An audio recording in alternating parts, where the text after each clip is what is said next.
encefalopatia espongiforme transmissível humana, que é causada por uma partícula de proteína chamada prion.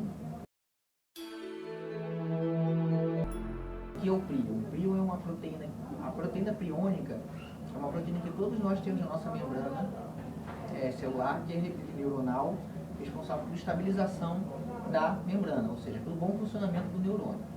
Por algum motivo, como uma mutação, adquirindo essa proteína errônea do meio, você tem uma transformação dessa proteína celular normal numa forma patogênica, uma isoforma patogênica, que é chamada de prion. O prion, ele acaba se depositando na membrana celular, desestabiliza essa membrana celular e acaba levando à morte neuronal.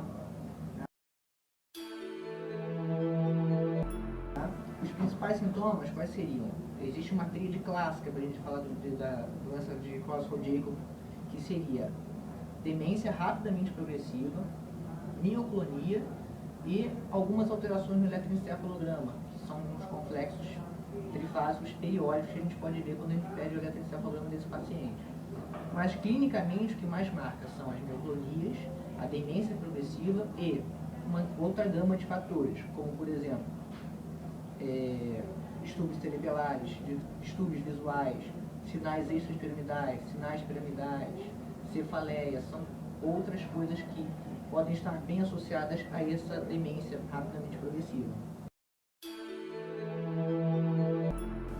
O prognóstico geralmente é muito ruim, né? Não tem nenhum tratamento, essa doença existe cura para ela, os prions vão se acumulando no sistema nervoso central e fazendo em formato de esponja, por isso que é chamado de encefalopatia espongiforme, levando a uma morte aproximadamente de 6 meses a 1 ano após o início dos sintomas.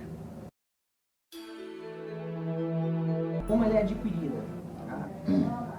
A doença de Creutzfeldt-Jakob pode ser de várias maneiras. Ela pode ser familiar, ou seja, uma herança autossômica dominante. Ela pode ser esporádica, por exemplo, uma mutação no gene PRP20, que é o gene responsável por codificar essa proteína priônica normal. Caso haja uma mutação nesse gene, vai se formar uma proteína priônica anormal, que é o prion.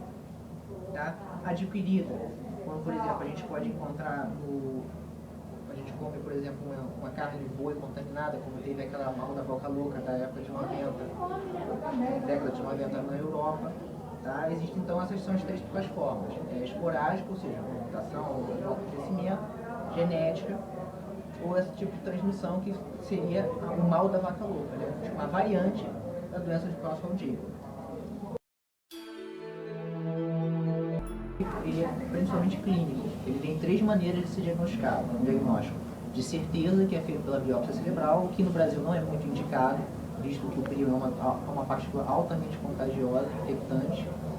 Tá? O diagnóstico provável seria o quê? A demência com as mioclonias e alguma daquelas alterações que eu falei para vocês, sinais extrapiramidais, piramidais, distúrbios cerebelares e distúrbios cerebelares, tá? Distúrbios visuais. Vale lembrar que não existe um marcador específico para a doença priônica, mas existem duas alterações que são bem indicativas da doença. Uma seria o eletroencefalograma com um complexo trifásico periódico de alta voltagem, e a outra seria uma proteína chamada 1433 aumentada no líquido. A existência desses dois sinais são bem indicativas de doença priônica. Tá? E a doença possível é quando eu tenho alguma dessa clínica sem nenhuma comprovação, ou do eletroencefalograma ou da proteína.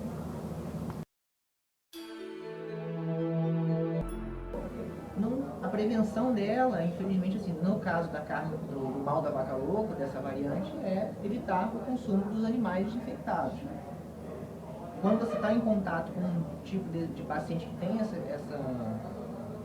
patologia, infelizmente a gente não tem assim muitas medidas de proteção. O que nós temos que fazer sempre é lembrar que a grande